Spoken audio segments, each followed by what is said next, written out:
2 দিন আগে আমার সব শেষ ইউটিউবের যে ভিডিও সেখানে বলেছিলাম এবং চ্যালেঞ্জ দিয়ে বলেছিলাম যে বিডিআর হত্যাকাণ্ড নিয়ে কোনো কমিশন হচ্ছে না। আমি আগে জানলাম কিভাবে? যারা জানিয়েছে তারাই জানিয়েছে যে সামনে অবস্থা খুব ভয়াবহ। বিএনপি জামায়াত সহ অনেক লোকজন আছেন, তাদের কিছু কিছু লোকজন মুখ পুষা ফেলেন যে ইলিয়াস ভাই হলো গিয়ে আমাদের শত্রু, ইলিয়াস ভাই মনে হয় নতুন কিছু বোধহয় চায়। আমরা নতুন কিছু চাই না, আমরা এই দেশে নির্বাচিত সরকারই চাই। কিন্তু এই সরকারের কাছে আমাদের কিছু চাওয়া ছিল, সেই চাওয়াগুলো পূরণ যে হবে না সেটা কবে জানলাম? বিডিআর হত্যাকাণ্ড নিয়ে যেসব জওয়ানরা জেলখানায় আছে, আমি কল্পনাও করি নাই যে 5 তারিখের পরে প্রথম শুনানি যেটা হইল সেখানে তাদেরকে ছাড়বে না। কিন্তু ছাড়া হয় নাই। কেন ছাড়া হয় নাই? এটা আমাকে প্রচন্ড রকমের অবাক করেছে। তারপর থেকে কিন্তু আমি এই আসিফ নজরুলদের আপনার করা শুরু করেছে। কারণ কি, খবর তো আছে যে বিডিআরের এই যে জওয়ান, এই বিডিআর জওয়ানদেরকে তারা ছাড়বে না। কারণ এদের কাছে অনেক তথ্য আছে, যেই তথ্য তারা বের করতে চায় না। 5 তারিখ থেকে আজ পর্যন্ত এর মাঝখানে 2 জন জওয়ানকে মারা হয়েছে। সামনে 9 তারিখে একটা শুনানি আছে, জামিন শুনানি, 4 নম্বর শুনানি 5 তারিখের পরে।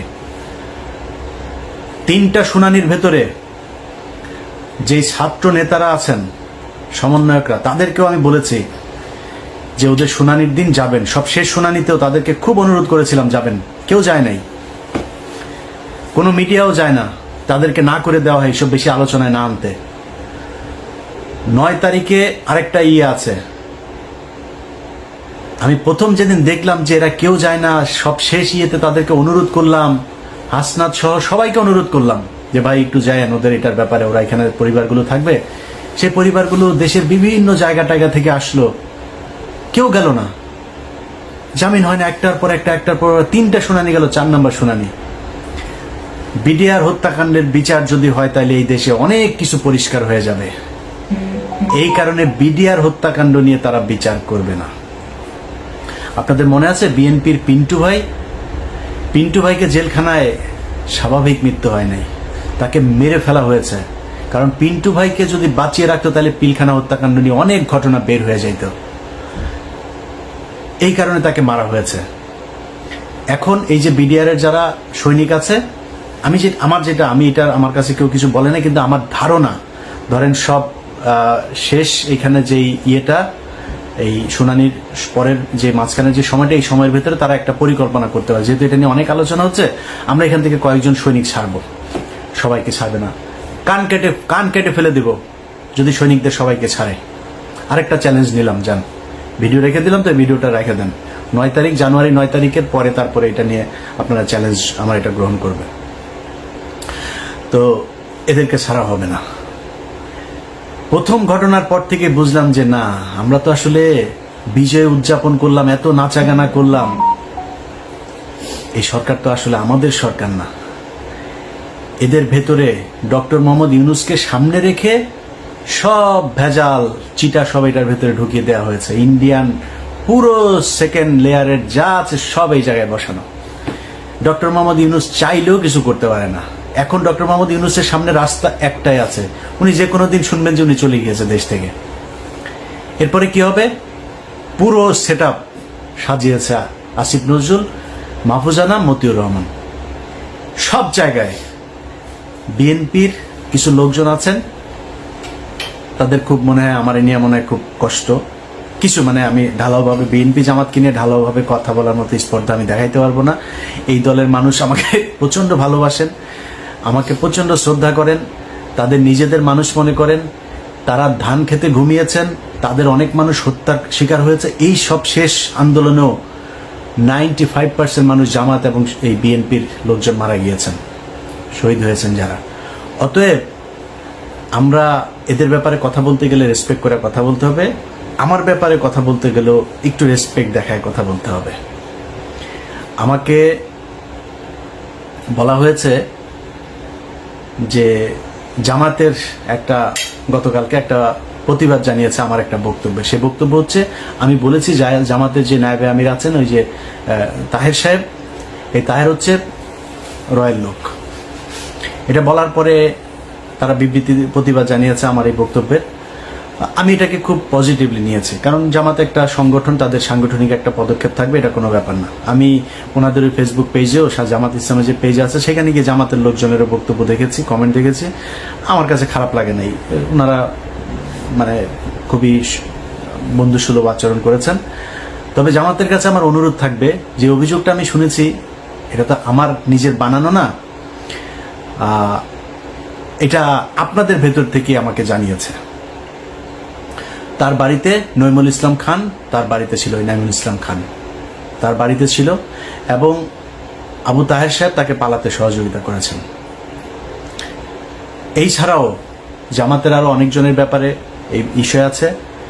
শামা ওবায়েদ বিএনপির সব তথ্য ভারতে পাচার করে।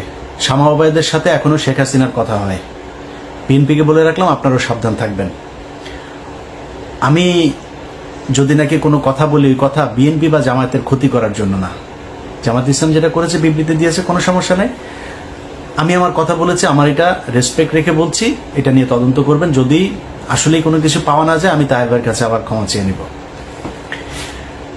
তো এই যে বিএনপি জামায়াতের লোকজন, ওনারা কিছু কিছু লোকজন যে মনে করেন যে আসিফ নজরুল হচ্ছে তাদের লোক, তাদেরকে বলবো তারেক রহমানের বক্তব্য শোনেন। তারেক রহমান আপনার মনে হয় এমনিতেই বলে যে সামনে নির্বাচনটা কঠিন নির্বাচন? এমনিতেই বলেন যে আপনারা মনে করবেন না যে আমরা ক্ষমতায় চলে এসেছি?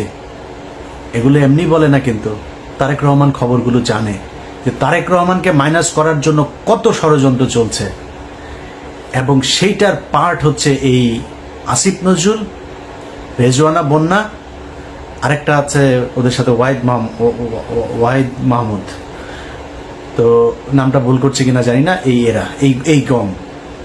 এই গং গত সপ্তাহে এই ডক্টর মোহাম্মদ ইউনূস তিনি বলেছেন যে 25-এর মাঝামাঝি বা শেষের দিকে আমরা একটা নির্বাচনের দিকে করি।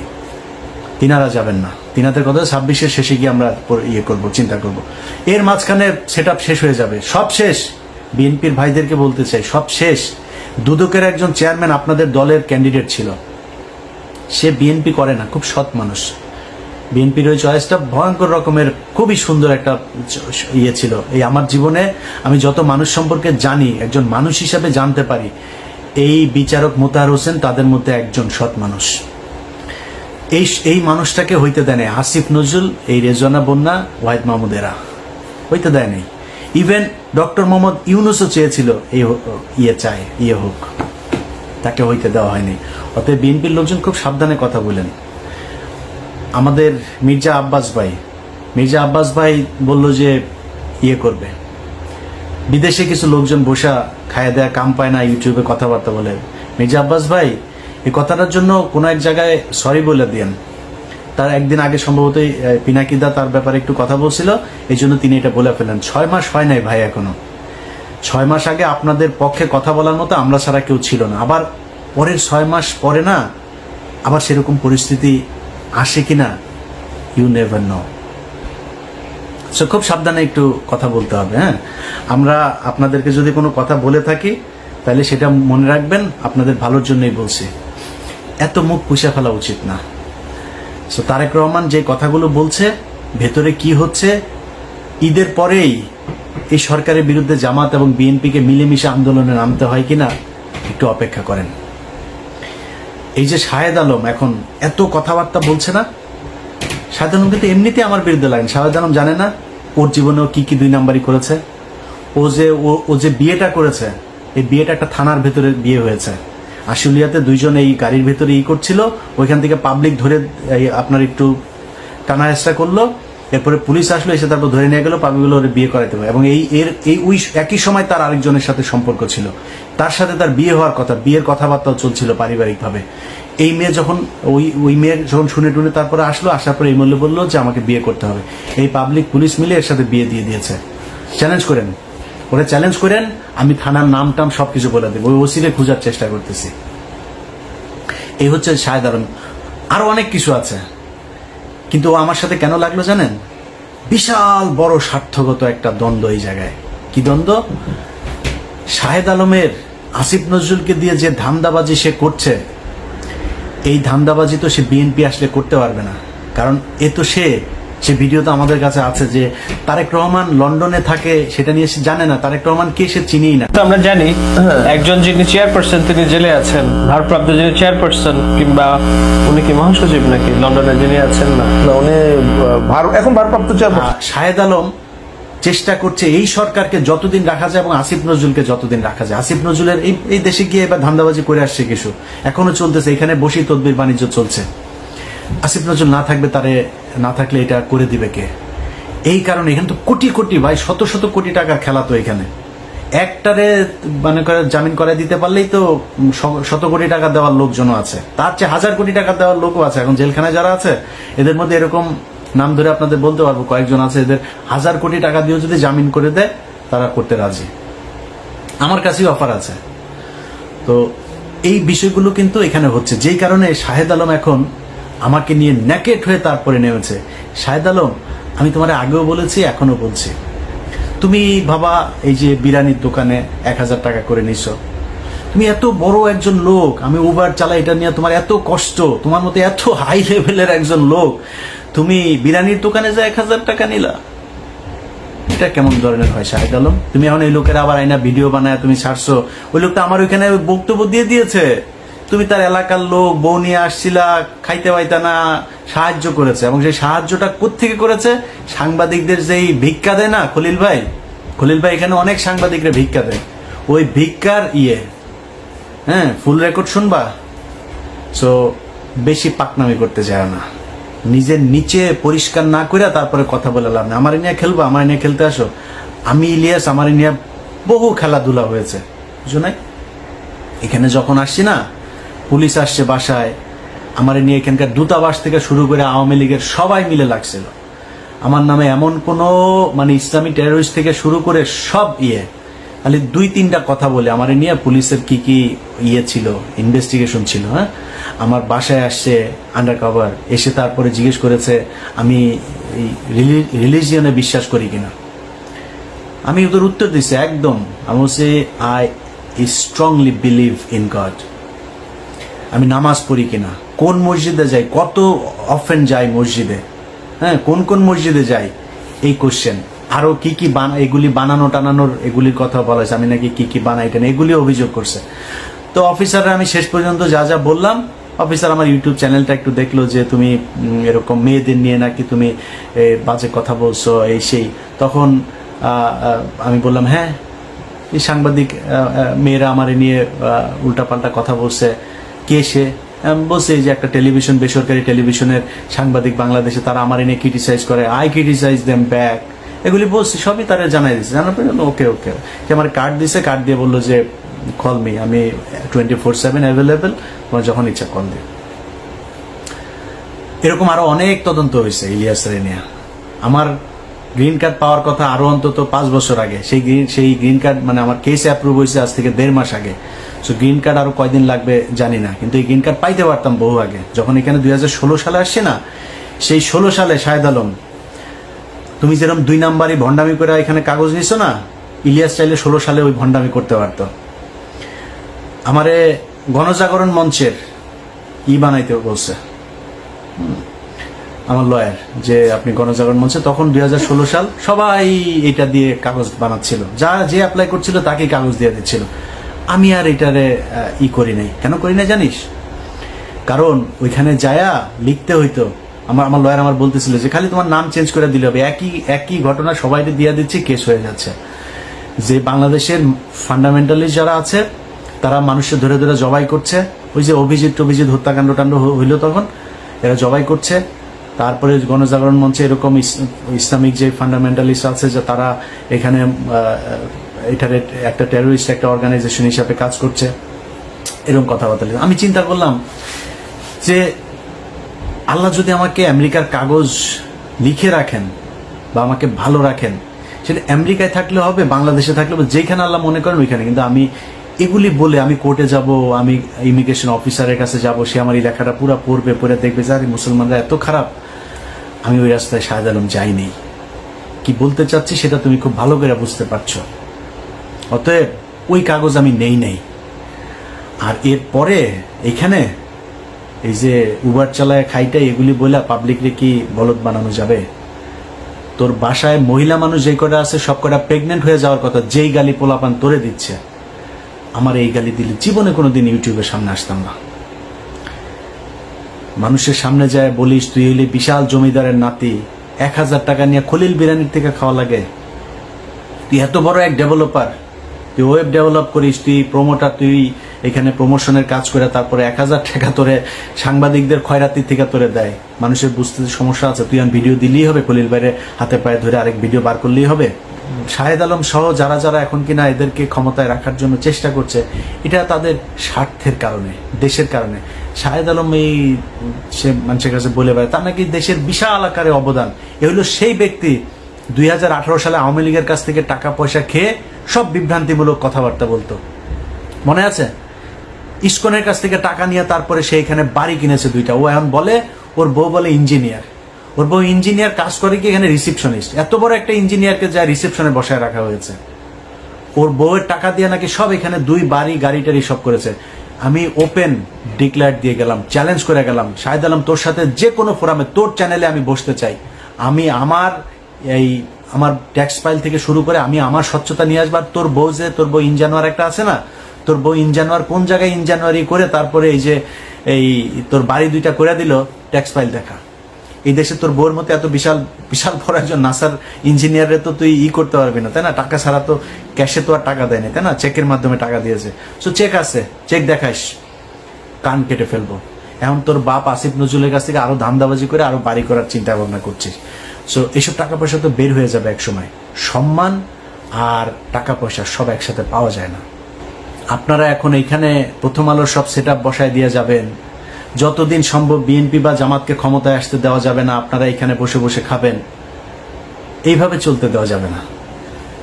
বিডিআর হত্যাকাণ্ডের প্রতিটা পরতে পরতে ইন্ডিয়া জড়িত থাকা, আওয়ামী লীগের যে নীল নকশা সেটা জড়িয়ে আছে। সাগর রুনি নিয়ে না বলে বিচার করেন। আসিফ নজরুল প্যান্ট ভিজায় ফেলতো সাগর রুনিরে নিয়ে কথা বলতে বলতে, কই সেই বিচার? শাপলা চত্বর হত্যাকাণ্ড, কই সেই বিচার? যারা গুমের শিকার তারা কই? আপনাদের সময় ডিজিটাল সিকিউরিটি অ্যাক্ট এখন পর্যন্ত 5 মাস বাতিল করা যায় না, সময় পান না সিনেমা দেখতে জানাবেন না। শামা ওবায়দকে নিয়ে হলের ভিতরে অন্ধকারে যায় বসেন, তো আমরা বুঝি না এগুলি কিছু। আপনারা সিনেমা দেখতে যাওয়ার সময় পান, ডিজিটাল সিকিউরিটি অ্যাক্ট বাতিল করার সময় পান না। এখন পর্যন্ত হাজার হাজার বিএনপি জামাতের লোকজন জেলখানায় বন্দী। গত সপ্তাহে ডান্ডা বেরিয়ে পড়িয়ে জামাত শিবিরের সাবেক সভাপতিকে রাজশাহী কোর্টে তোলা হয়েছে। আমার এই ফেসবুকে সেই ছবি দিয়েছি, ভিডিও দিয়ে রেখেছি। কেন এখনো পর্যন্ত সেটার ব্যাপারে ব্যবস্থা নেওয়া যায় নাই? কিসের জন্য? আরো কত বছর সময় চান?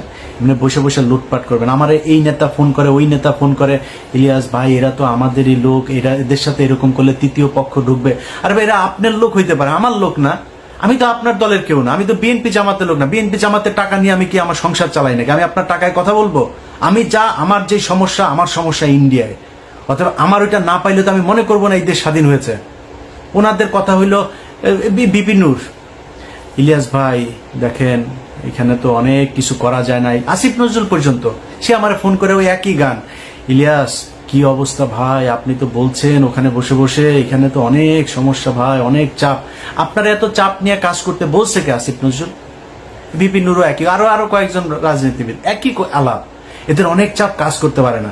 এত চাপ, মানুষ তো জীবন দিয়েছে এই দেশে, আবার নামবে দরকার হইলে। আপনি বলেন কি করা লাগবে বলেন, তারা আসবে, আবারও রাস্তায় নামবে, আবারও জীবন দিবে। কোথা থেকে চাপটা আসে, কারা চাপ দেয় বলে দেন।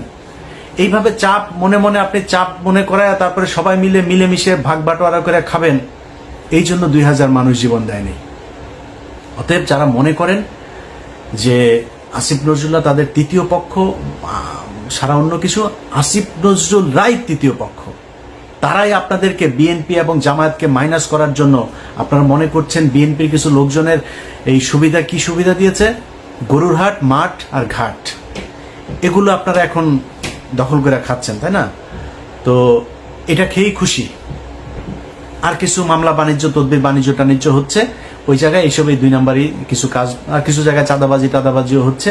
এগুলো করে বিএনপি জামায়াত খুশি, কিন্তু এইটা চিন্তা করেন নাই যে আপনাদেরকে দিয়ে এগুলো করিয়ে তারপরে তারা সারা দেশে বোঝানোর চেষ্টা করছে বিএনপি বিশাল চাঁদাবাজ একটা দল, জামাত ইসলাম বিশাল চাঁদাবাজ একটা দল, এরা হচ্ছে গিয়ে এই আওয়ামী লীগের লোকজনকে তারা দিচ্ছে। এই মিডিয়া, সেই মিডিয়া যারা কিনা আপনাদের কথা বলে না, আপনাদের নাম তারেক রহমানের বক্তব্য চালায় না এরা। তারেক রহমানের নাম বলার আগে তাকে খাম্বা টাম্বা এগুলো বলে কথা বলতো, মনে নাই? এই মিডিয়া সেই মিডিয়া একটাও চেঞ্জ করে নাই, সব ওই জায়গাতেই আছে, শুধু সময়ের অপেক্ষায় আছে। সব সেট ঠিক হইলে এই যে চিন্তা করছেন না, সব কিছু চেঞ্জ হয়ে যাবে। এই যে গোয়েন্দা সংস্থা, আপনার কি মনে হয়? মানব জমিন নিউজ করেছে, দেখেছেন গত পরশুদিন কি বলেছে তারা? যে ভারতের পররাষ্ট্র সচিব বাংলাদেশে এসে 1 ঘন্টা কোনো হিসাব ছিল না। এই 1 ঘন্টা তিনি কোথায় ছিলেন? সে 1 ঘন্টা মানব জমিন বলেছে সে সেনাপ্রধানের সাথে ছিল। কেন? ডক্টর ইউনূসকে বাইপাস করে সেনাপ্রধানের সাথে পররাষ্ট্র সচিবের এই বৈঠক কে করিয়ে দিয়েছে? এটা খুঁজে বের করতে হবে। যারা মনে করছেন তৃতীয় পক্ষ, দিন যত যাবে তত বিএনপি এবং জামায়াতের জন্য এই দেশ কঠিন হয়ে দাঁড়াবে। যারা মনে করেন যে না, ওদেরকে আরো সময় দেওয়া উচিত, এই ইলিয়াস ভাই এখন এত এইসব নিয়ে কথা বলার দরকার নাই। আচ্ছা ধরেন দুর্নীতি দমন কমিশন সব শেষ, যেটা বিএনপি চেয়েছিল একজনকে বসতে দেয়নি। পুলিশের ভেতরে আপনি দেখেন ডিএমপি কমিশনার, আইজিপি, কেন বাইরের থেকে আনতে হবে? কেন পুলিশের ভেতরে ডেডিকেটেড ছিল না, ডিপ্রাইভড অফিসার ছিল না? যারা কিনা মনে করেন যে একজন এসপি আছে, ডিআইজি আছে, তারা কি প্রমোশন দিয়ে উঠানো যাইতো না? বাইরের থেকে কেন আনতে হইলো?